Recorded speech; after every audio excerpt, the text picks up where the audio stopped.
மாண்புமிகு முதலமைச்சர் அவர்களுக்கு என் நன்றியும் வணக்கத்தையும் தெரிவித்துக் கொள்கிறேன். இன்னைக்கு காலையில கனவா நினைவாங்கிற விதத்துல நிறைய பெண்கள் தன்னோட செல்போன்ல மெசேஜ் வந்ததை பார்த்து ஷாக் ஆயிட்டாங்க. இன்ப அதிர்ச்சின்னு சொல்லலாம்.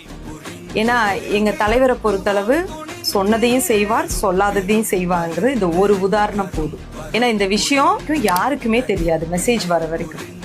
ஸோ அப்படிப்பட்ட ஒரு நிலைமையில எல்லாரும் என்ன பண்றதுன்னு நினைச்சு நிஜமாலுமே அவ்வளோ ஹாப்பி. இன்னைக்கு நான் பார்த்த வரைக்கும் அத்தனை மக்கள், பொதுமக்கள் அவ்வளோ ஹாப்பியா இருந்தாங்க.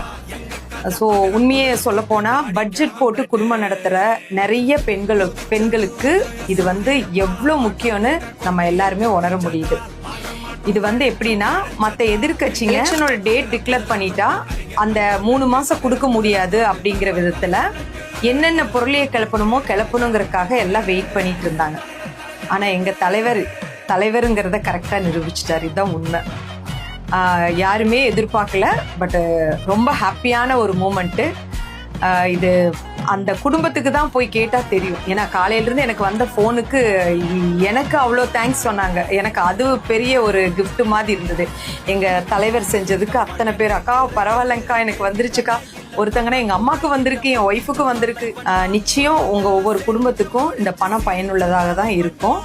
ஆனா ஒரே ஒரு விஷயம், இந்த நன்றி கடனுக்கு நீங்க அத்தனை பேரும் செய்ய வேண்டிய ஒரே விஷயம், மீண்டும் நமது மாண்புமிகு முதலமைச்சர் அவர்களை அரியணையில் ஏற்றி அழகு பார்க்க வேண்டும்.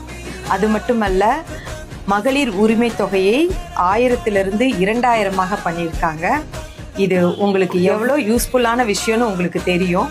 இது கண்டிப்பா வேற எந்த முதலமைச்சர் வந்தாலும் முதல்ல இந்த மாதிரி ஸ்கீமை தான் ஸ்டாப் பண்ணுவாங்க.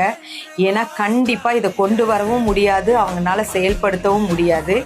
ஏன்னா நமது மாண்புமிகு முதலமைச்சர் அவர்கள் முதலமைச்சர் ஆனதும் நிறைய முதலீட்டாளர்களை நம்மளோட தமிழ்நாட்டில் கொண்டு வந்து இவ்வளோ தூரம் பொருளாதார ரீதியாக பாதிக்கப்பட்ட மக்களுக்கு பயனுள்ளதாக இருக்க வேண்டும் என்பதற்காக ஒவ்வொரு ஸ்கீமையும் பார்த்து பண்ணிட்டு இருக்காங்க. ஸோ இதுக்கு எல்லாத்துக்கும் நம்ம ஒரே ஒரு விஷயம், கண்டிப்பாக நம்ம ஓட்டு மாண்புமிகு முதலமைச்சர் அவர்களுக்கு. நன்றி.